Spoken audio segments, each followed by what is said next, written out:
बंदों गुरुपद कंज कृपा सिंधु नर रूप हरि महामोहतम कुंज जासु वचन रवि करुण।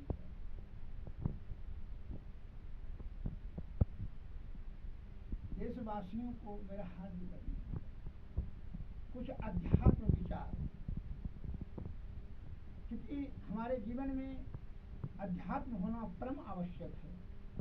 सुख शांति और समृद्धि के लिए, धर्म अर्थ काम और मोक्ष चारों चीज प्राप्ति करने के लिए अध्यात्म ज्ञान, ज्ञानों में सर्वश्रेष्ठ है अध्यात्म ज्ञान। बुद्धिमान लोग बताते हैं, संत महात्मा लोग बताते हैं 14 प्रकार के विद्याएं हैं, जिसमें कि अध्यात्म ज्ञान सर्वश्रेष्ठ सर्वोपरि है।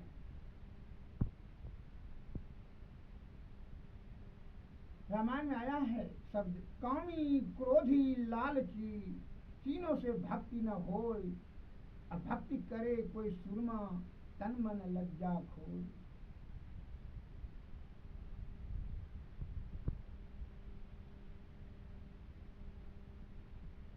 भक्तिहीन नर सोहें कैसे, बिनु जलवारिद देखिए जैसे।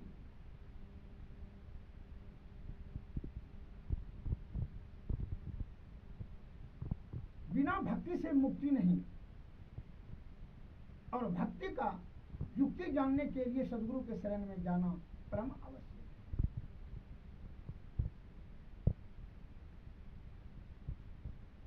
तो वह कौन जाएगा सदगुरु के शरण में? तो तुलसीदास जी ने रामायण में वर्णन किया है कि तुलसी पिछले पाप से हरि चर्चा न सुहाय, जैसे जोरों के ताप से अन्नों की रुचि जाए। जो पुण्य का पुण्य पाप जमा किया हुआ है, उसके मस्तिष्क में हरि का चर्चा अच्छा नहीं लगेगा। जैसे जिसको ज्वर हो जाता है, बुखार हो जाता है, उसको स्वादिष्ट भोजन अच्छा नहीं लगता है। उसी भांति जो पुण्य का पुण्य पाप जमा कर लिया है, तो उसको हरि का चर्चा अर्थात अध्यात्म ज्ञान अच्छा नहीं लगता है।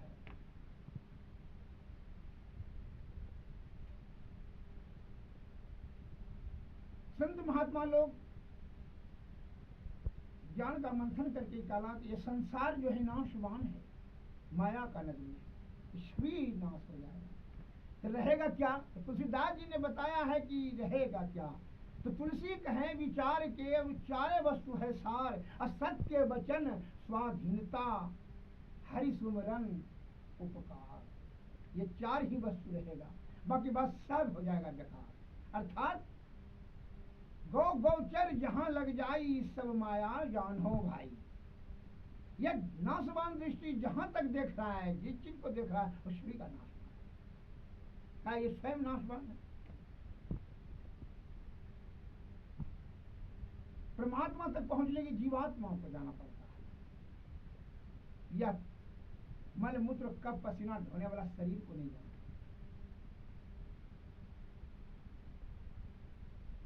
गीता में भगवान श्री कृष्ण ने 7वें अध्याय के 15वें श्लोक में भी बताया है, आप देख सकते हैं, गीता हमारे समक्ष में है,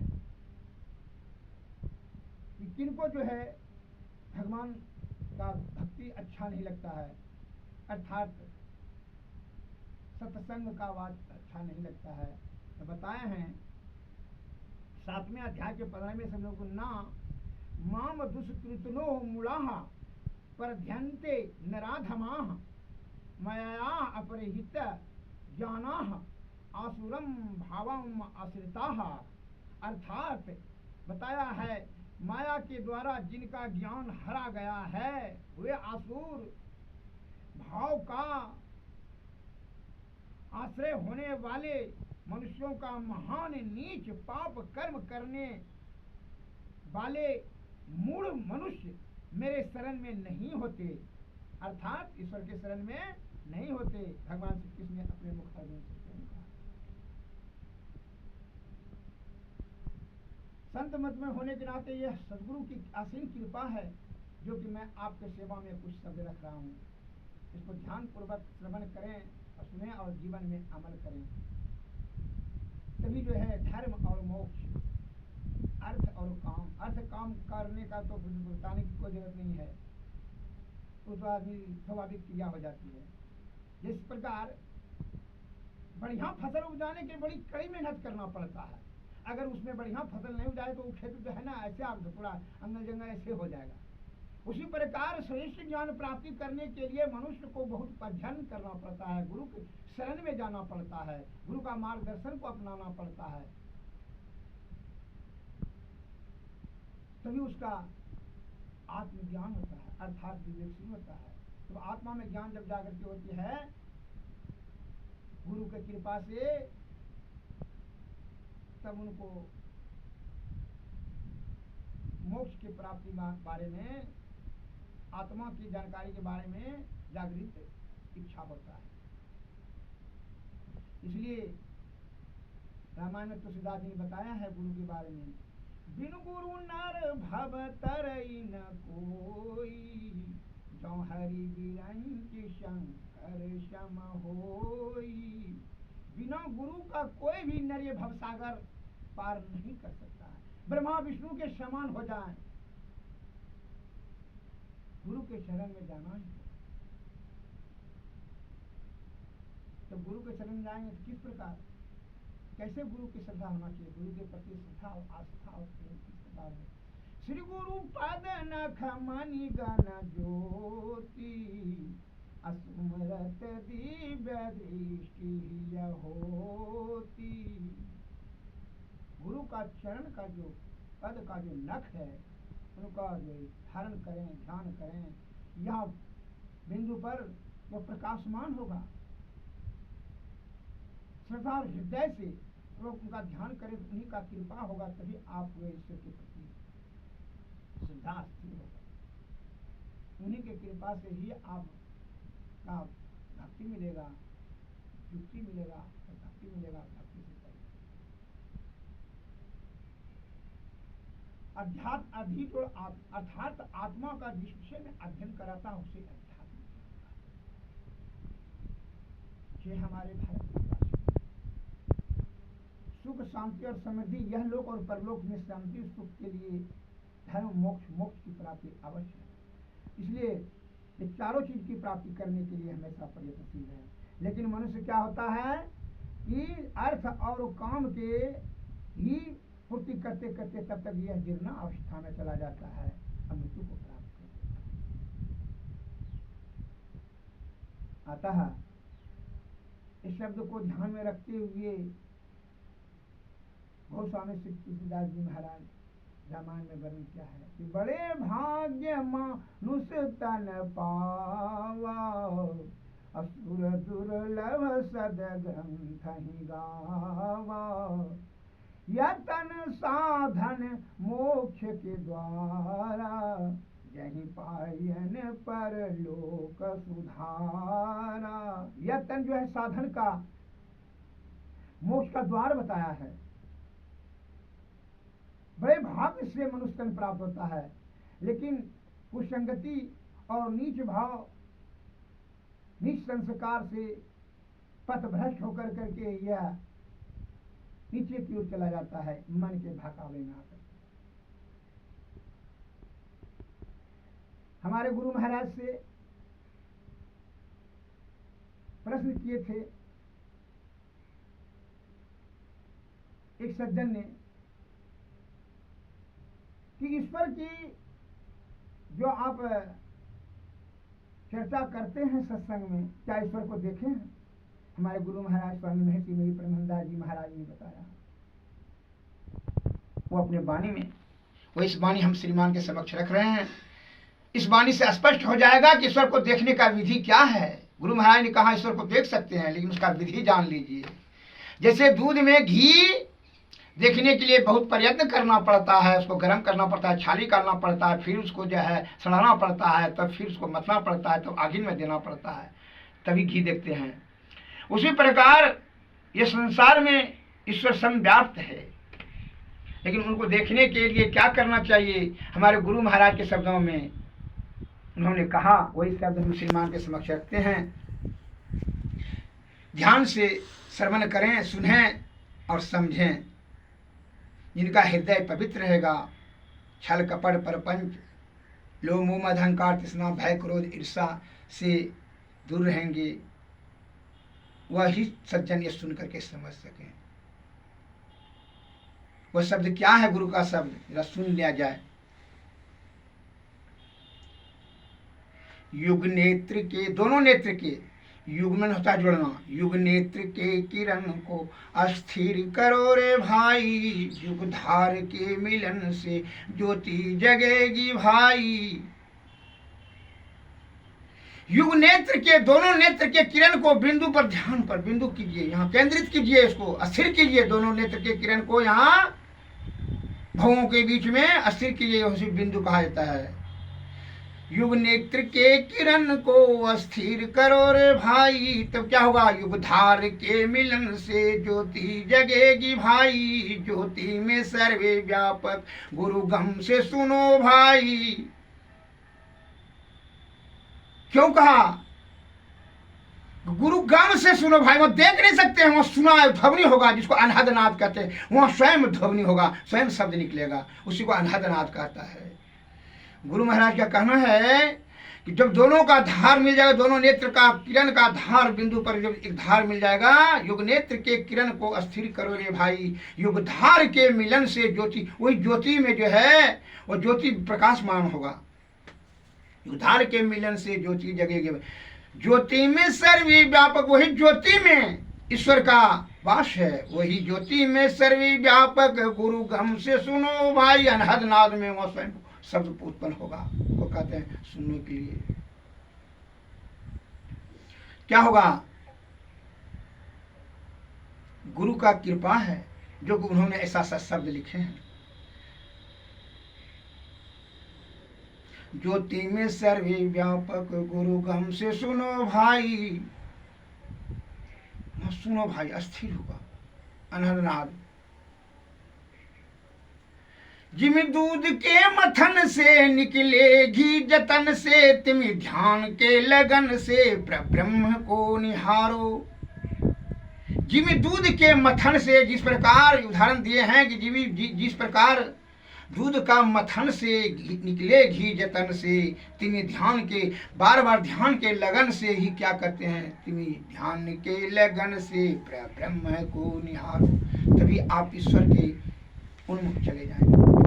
जब ईश्वर के सन्निकट चले जाएंगे तो फिर जो है क्या होगा, फिर ये जो है 84 लाख योनि में परिभ्रमण करने का कोई जरूरत नहीं है, फिर मुक्त हो जाएंगे।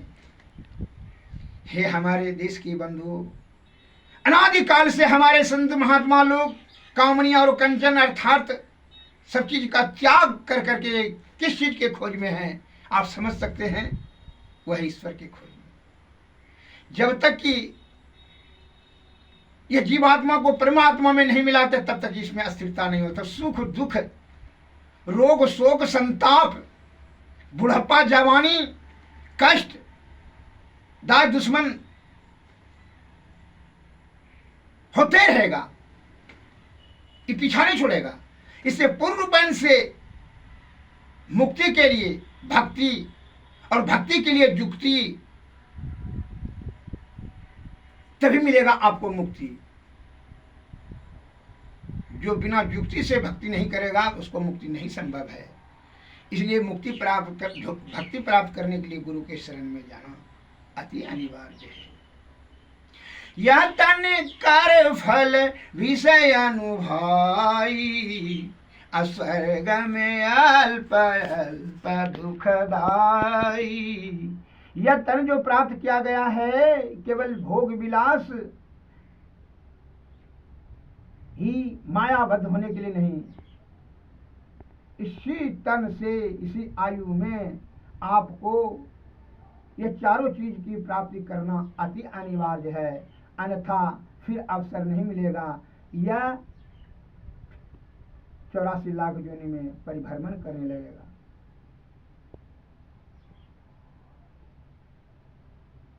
ये हमारे धर्म अनुरागियों, सत्संग प्रेमियों, अध्यात्म ज्ञान का प्रसारण करना अति अनिवार्य है, क्योंकि जो सतोगुण में रह करके सदाचार का पालन न करें उसे सुख शांति कहां से मिलेगी। अर्थात सुख शांति और समृद्धि के लिए शरीर निरोग, दृढ़वान, आरोग्यवान होना परम आवश्यक है। उसके लिए वैद्य के सन्निकट जाना उचित है, क्योंकि इसलिए हमारे प्राचीन वैद्यगण ने शरीर को स्वस्थवान और दीर्घ आयुवान आरोग्यवान रहने के लिए भैंस जितना बड़ी भाव प्रकाश शालिग्राम निर्घंटु रसराज महोदय अमृत सागर इत्यादि शास्त्र में ज्ञान को संकलित कर दिया कि आने वाला इससे जनरेशन से लाभ लेंगे। लेकिन अभी हम पाखंडियों, दलालों और पूंजीपतियों के बहकावे में आकर के आयुर्वेद का भारी आलोचना, तिरस्कार कर रहे हैं और विदेशी दवाई खा कर करके निरोग होने की कुचेष्टा, ये तो बड़ी परिहास की बात है। क्योंकि विद्वान और विज्ञान और सरकार ने यह तन की संरचना नहीं की है, यह तन की संरचना परमपिता परमेश्वर ने उनको अच्छी तरीका से ज्ञात है। इसको भूख दिए तो भोजन की पहले ही व्यवस्था कर चुके हैं। आप गर्भ पिंड में ही थे तो मां के स्तन में दूध प्रचुर मात्रा में आ गया। ये किनकी कृपा है? विज्ञान का, विद्वान का, सरकार का? किसका कृपा है? इस ईश्वर की कृपा है। और आप कैसे अज्ञानी, मूढ़, निर्लजता होकर के कैसे प्रश्न करते? ईश्वर है, भगवान देखे हैं, क्या प्रश्न करते हैं? दूसरा मैं उदाहरण देता हूं, योनि मार्ग से बच्चा जब बाहर हो जाता है तो श्वास की अति आवश्यकता है, तो वह नाके के निकट पहुंच गया। यह ईश्वर का ही कृपा है, कोई पूंजीपति और सरकार, विज्ञान और विद्वान का नहीं, वहां कृपा है। प्यास दिया तो पानी हम पहले से है, भूख दिया तो भोजन प्रचुर मात्रा में, अन्न, यहाँ अन्न, फल नाना प्रकार का प्रकृति ने बना चुकी है। रोग दिया, क्या दवा देने के लिए भूल गई? जो हम विदेशी दवाई का खान कर करके निरोग होने की जो कामना करते हैं, आज उसका दुष्परिणाम क्या होता है? पाखंडी सब, पूंजीपति सब बहका रहा है मस्तिष्क को, हमारे भ्रम में डाल रहा है।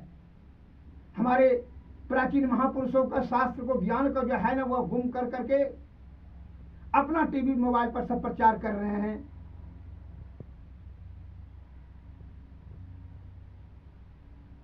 अपना विदेशी दवाई का प्रचार प्रसार कर रहे हैं कमीशन के लालच में। धन संचय करने की मात्र उनकी चेष्टा है, उपकार की भाव नहीं है। विदेशी दवाई का खाकर के इम्यूनिटी पावर हमारी छीन हो गई है। अल्प आयुमान, रोगाग्रस्त, शारीरिक दृष्टि से दुर्बल और नाना प्रकार का भयंकर असाध्य रोग से हम प्रताड़ित हो गए। आप समझ सकते हैं 84 लाख जीव में केवल मनुष्य को ही भारी क्षति हुई है 100 वर्षों से। और खाद्य पदार्थ का सेवन, असंयम, नियम, ब्रह्मचर्य का उल्लंघन, आयुर्वेद का आलोचना, तिरस्कार क्या है?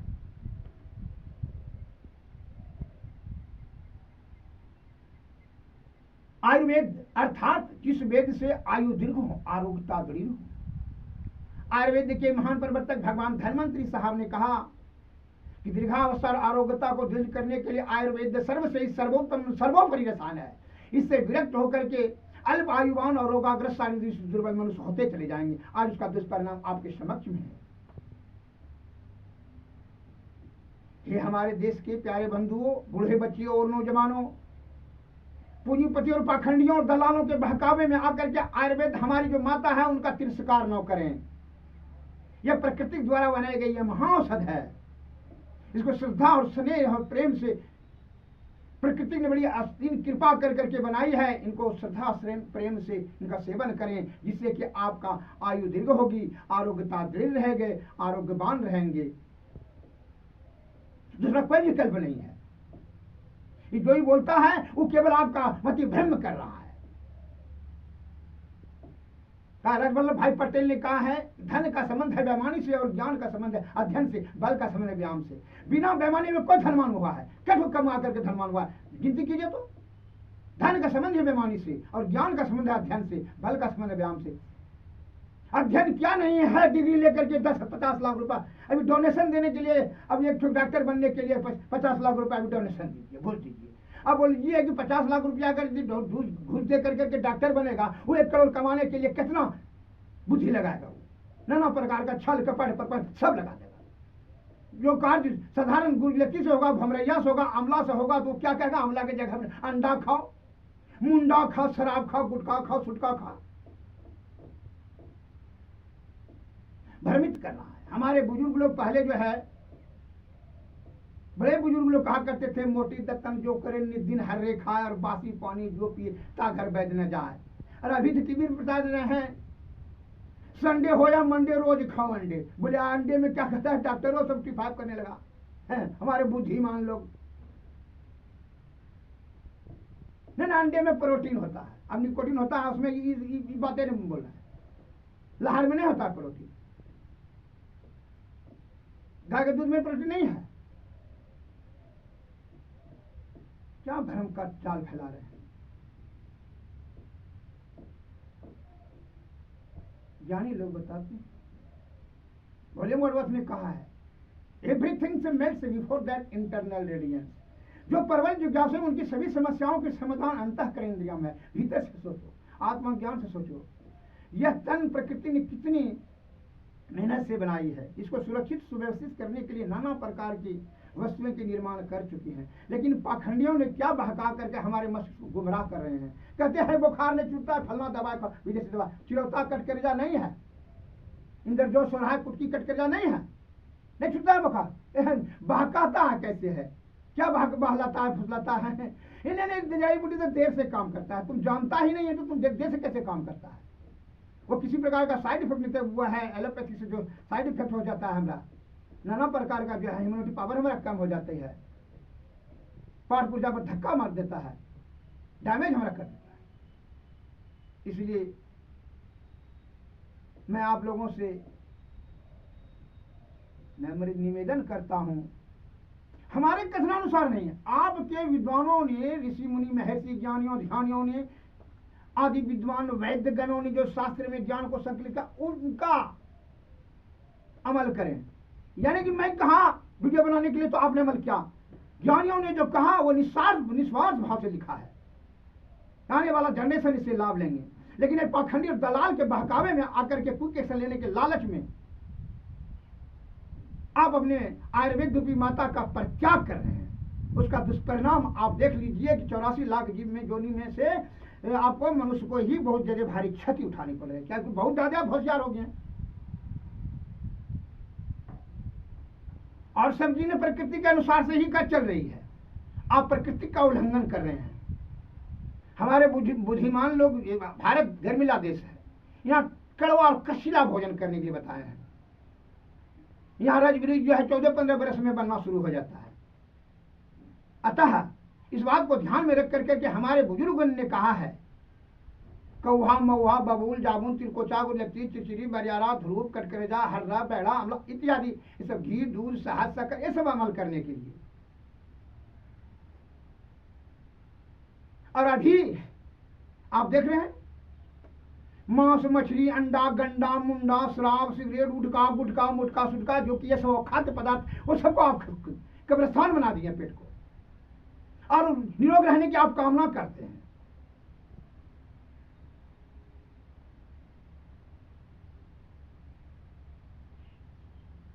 सोए हुए को जगाना सरल है, लेकिन सोते हुए जो नाटक कर रहा है, जागते हुए जो सोने का नाटक कर रहा है, उसको जगाना बहुत मुश्किल है।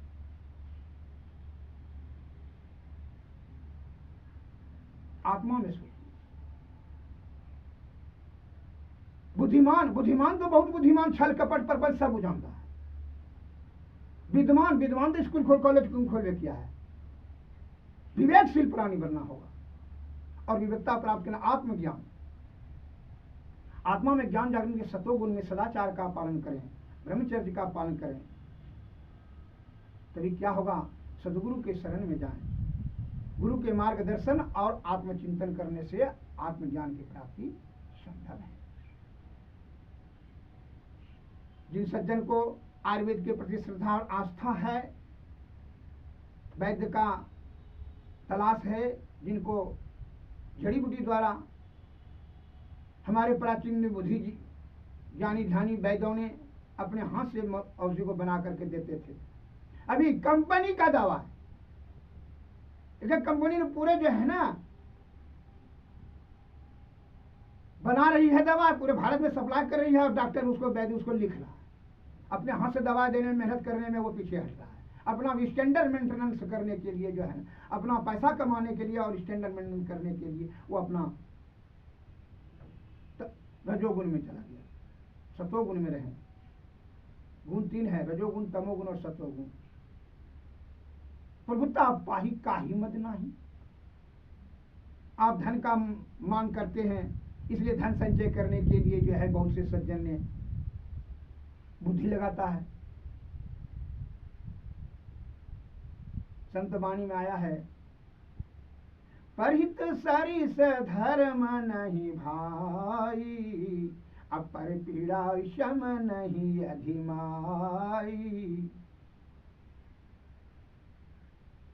दूसरे का हित के समान दूसरा कोई धर्म नहीं है। इस भाव को रख करके परमार्थ के भाव से, निस्वार्थ भाव से मैं कुछ आयुर्वेद जड़ी बूटी के बारे में बताना चाहता हूँ, मार्गदर्शन करना चाहता हूँ, जगाना चाहता हूँ कि जब मैं प्राचीन वैद्यगण ने जो शास्त्र में लिखा है उनके तरफ जाइए, उन्हीं का अमल कीजिए। मैं इशारा देना चाहता हूँ। मैं आपका सेवा निरंतर 40 वर्षों से निरंतर सेवा में उपस्थित। जिन सज्जन को किसी भी रोग के बारे में जानकारी प्राप्त करने की इच्छा हो, वह सज्जन हमसे प्रश्न कर सकते हैं, पूछें, मोबाइल से संपर्क करें। हमारे चिकित्सालय पर आने का मेरा मोबाइल नंबर 93 34 70 46 25, ग्राम पोस्ट राटन, थाना गोगरी जमालपुर, जिला खगड़िया, बिहार का मैं स्थायी वासी हूँ। यहाँ चिकित्सालय है। आप सज्जन आवे, अपने हाथ से मेडिसिन बना करके औषधि जड़ी बूटी भस्म से हम चिकित्सा सेवा करेंगे, करके आ रहे हैं, जिससे कि आपको आयुर्वेद के प्रति श्रद्धा आस्था में वृद्धि हो जाएगी। हे हमारे देश के प्यारे बंधुओं, आयुर्वेद का तिरस्कार किसी भी स्थिति में न करें। मैं मानता हूं कि आप करोड़ों रुपया का जेवर पहन लें, लेकिन बिना वस्त्र का आप नंगा है। उसी प्रकार बिना आयुर्वेद का सेवन किए हुए आप निरोगवान हो जाएं, आरोग्यवान हो जाएं, इतनी नॉट पॉसिबल, असंभव। झूठ बोलता है, मिथ्या बोलता है, मिथ्या बकवास कर रहा है। बिना आयुर्वेद का सेवन किए बगैर दीर्घायुवान, आरोग्यवान, बलवान, बहुभोजी नहीं हो सकते हैं आप। ऐसा हमारे महापुरुषों ने, आदि विद्वान वैदों ने शास्त्र में वर्णित किया गया है, इसमें जरा भी संशय नहीं है। जिस सज्जन को आयुर्वेद के प्रति श्रद्धा है,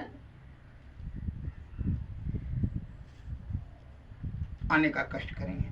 मैं आपको उत्तम सेवा जड़ी बूटी और भस्म प्रकरण से करूंगा, लेकिन ध्यान रहे कि सतोगुण में रहें, सदाचार का पालन करें, ब्रह्मचर्य का पालन करें,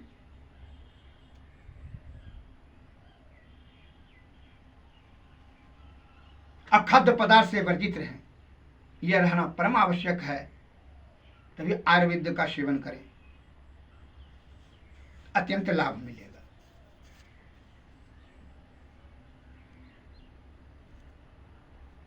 आगे पाठ में और सब सेवा मैं करूंगा श्रीमान का। इतना शब्द कह करके मैं अपने शब्द को विराम कर रहा हूं। जय हिंद, जय भारत, धन्यवाद।